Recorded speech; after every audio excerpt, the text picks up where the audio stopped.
I wanted to tell you about when are we pouring the cup of Elijah? Usually people pour the cup of Elijah by the beginning of the Seder. They fill up the cup and then they pour the cup of Elijah right in the beginning to remember why we pour the cup of Elijah, because we want to remember that we want to welcome Elijah to our house. Why we are welcoming Elijah to our house? Because it's written in the end of the Bible, the last chapter of the whole Bible, the whole books of the whole prophet.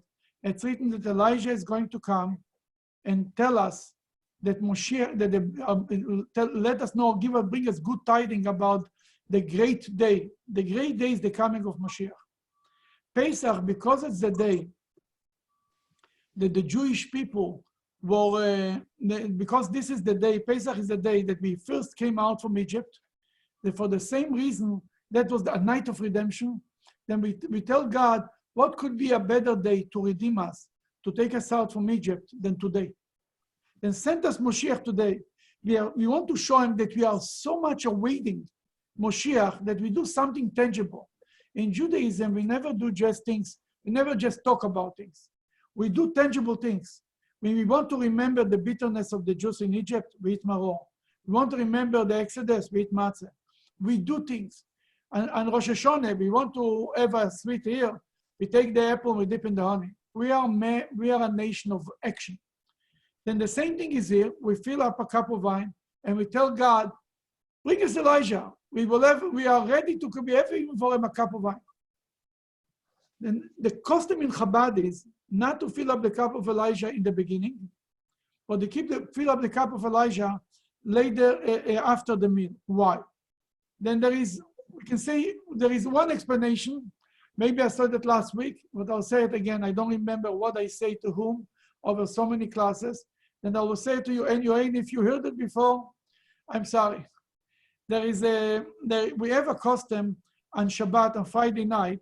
We sing Shalom Aleichem Malachei Hasharet. Angels, we are welcoming the angels on Friday night. Every Friday night, we're welcoming the angels.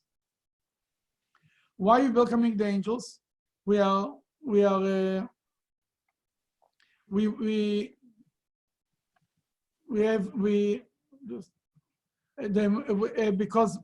the Talmud tells us that two angels are coming Friday night, and one a good angel and a bad angel. And if the house is in peace, if the husband and wife getting along, the good angel says, may it be like this next week, and the bad angel is forced to answer amen. And if there is a fight in the home on Friday night, the bad angels say, may it be like this next week, and the good angel is forced to answer amen. That's why Friday night, that's why we light candles Friday night, that the candles should bring peace in the home, because that's the real reason why we light candles. Because if the husband will come home late, and it's dark in the days before electricity, and there is no candles, and he will stumble on something, and he will fall, who is he going to blame? His wife. It will be a big fight. That's why the Jewish law said, for shalom bayit, for peace in the home, the mitzvah of lighting candles for peace in the home.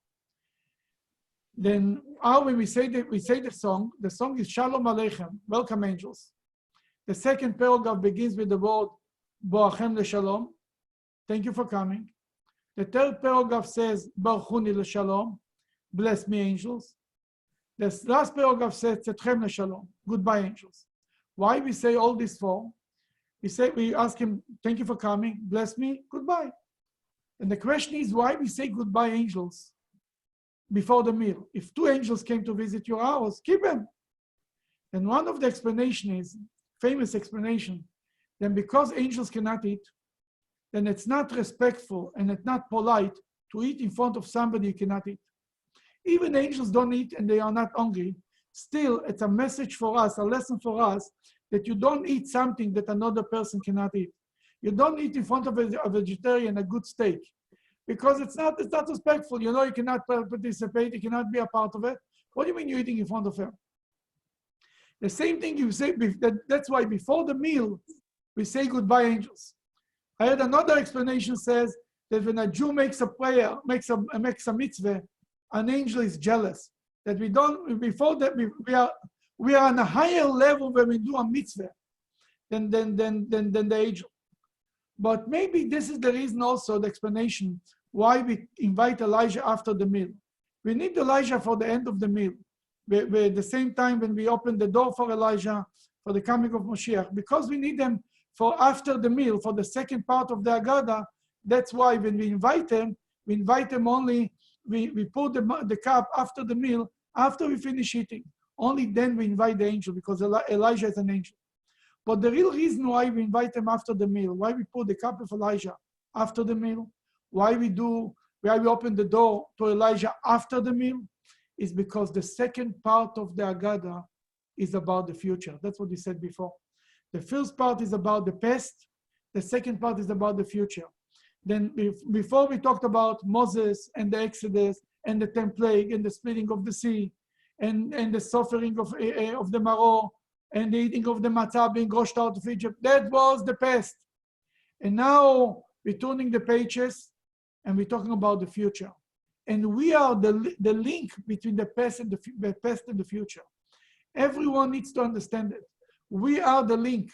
We are in the long chain of Jewish history, of Jewish tradition. It's the past and the future, and who's in the middle? Who connects the past and the future? Me and you.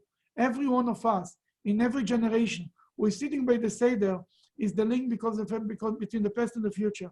We will make sure that there's going to be a future. Just as the Jewish women in Egypt made sure that because they had children and they didn't lose hope, there was a future, there was somebody was a new generation to go out from Egypt. The same thing in our generation. We have to make sure that there is a Jewish future.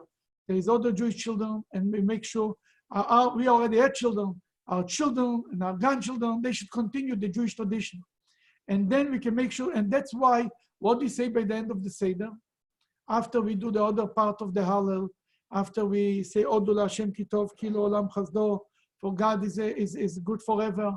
The last line of the Agada really tells us, we start from, this is the bread of affliction, that we came out from Egypt. We begin with Avadim Ainu. We are the slaves in Egypt. How we end the Agada? The Shana Haba B'Yerushalayim, next year in Jerusalem. That we start from Egypt and we're ending in Jerusalem when Moshiach will come. This is the old story. And we see it also not only on Pesach, we see it also, for example, the same idea on Rosh Hashanah when we blow the shofar. The shofar, why we blow the shofar? Then the main explanation, it's a wake-up call. We blow the shofar. Why I'm talking about now about blowing shofar during Yaakov with Rosh Hashanah? Because we say next year in Jerusalem twice. Once by the end of Yom Kippur, after Ne'ilah, right after the shofar blowing. And the second time, we say next year in Jerusalem after the Seder. Obviously, the shofar blowing of Yom Kippur and the Seder, the two next year in Jerusalem have a connection. Why do we blow the shofar? The first shofar, the shofar has two explanations, many explanations. But main thing is, it reminds us two things. It reminds us the shofar blowing of Mount Sinai, when God came and gave us the Torah, 7 weeks after we left Egypt. And it reminds us about the shofar that Mitzrit when Moshiach will come. Tka b'shofar gadol lecheirutenu. God will blow the great shofar. We'll hear the sound of the great shofar when Moshiach will come and redeem us from exile. That's why we say there also next year in Jerusalem, because the shofar that's after the Yom Kippur, after the whole service of Rosh Hashanah and Yom Kippur, when we blow the shofar, by the end of Yom Kippur, that's the future shofar. It's not the past shofar. On Rosh Hashanah, we remember Mount Sinai. On Yom Kippur, we remember the final redemption. That the same thing is on Pesach. We start with the Exodus from Egypt, and we end with the final redemption. Then the same thing like Rosh Hashanah and Yom Kippur, when a Jew stands in his own city, in his own little shul, and he's blowing the shofar, is a link between the past and the future. So too, when we eat afikoman, when we eat the matzah and the maror, we are a link between these two. And that's what something very important to remember.